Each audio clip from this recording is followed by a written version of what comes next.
Hello दोस्तों, मेरे YouTube channel पर आप लोगों का स्वागत है। मैं देशभक्ति कजरी गीत गाने जा रही हूँ। प्लीज़ आप लोग एक बार ज़रूर सुने और कमेंट करके बताएं देशभक्ति कजरी गीत कैसी लगी। हमर सैया हवे देश के जवान सखी, गाँव के किसान सखी ना। हमर सैया हवे देश के जवान सखी, गाँव के किसान सखी ना।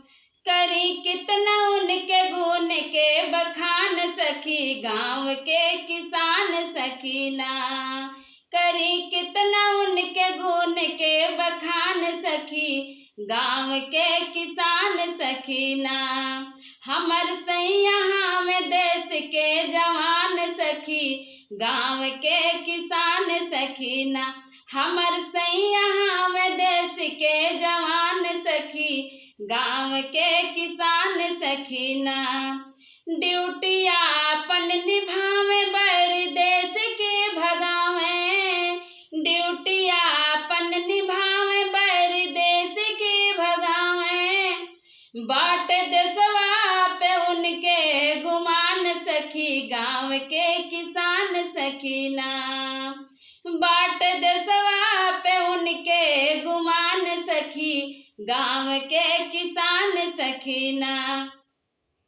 हमर सैया हमें देश के जवान सखी, गाँव के किसान सखी ना। हमर सैया हमें देश के जवान सखी, गाँव के किसान सखी ना। छुट्टी लेके घर आवे, हलवा खेत में चलावे। छुट्टी लेके घर आवे, हलवा खेत में चलावे। कबहू बोवे गेहूँ, कबहू बोवे धान सखी, गाँव के किसान सखी ना। कबहू बोवे गेहूँ, कबहू बोवे धान सखी, गाँव के किसान सखी ना। हमर सैया हमें देश के जवान सखी, गाँव के किसान सखी ना। हमर सैया हमें देश के जवान सखी, गाँव के किसान सखी ना। करी कितना उनके गुण के बखान सखी, गाँव के किसान सखी ना। करी कितना उनके गुण के बखान सखी, गाँव के किसान सखी ना। 15 अगस्त जब आवे देश आजादी मनावे, 15 अगस्त जब आवे देश आजादी मनावे। मिल के गाँव सबके साथ राष्ट्रगान सखी, गाँव के किसान सखी ना। मिल के गाँव सबके साथ राष्ट्रगान सखी, गाँव के किसान सखी ना। करी कितना उनके गुण के बखान सखी, गाँव के किसान सखी ना।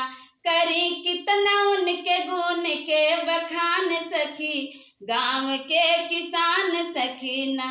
हमर सैया हमें देश के जवान सखी, गाँव के किसान सखी ना।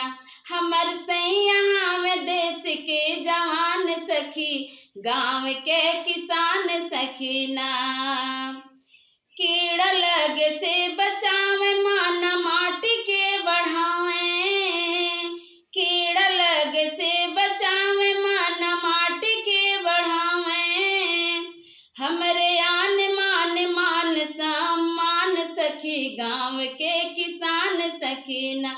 हमरे आन मान सम्मान सखी, गाँव के किसान सखी ना। करी कितना उनके गुण के बखान सखी, गाँव के किसान सखी ना। करी कितना उनके गुण के बखान सखी, गाँव के किसान सखी ना। हमर सैया हमें देश के जवान सखी, गाँव के किसान सखी ना। हमर सैया हमें देश के जवान सखी, गाँव के किसान सखी ना।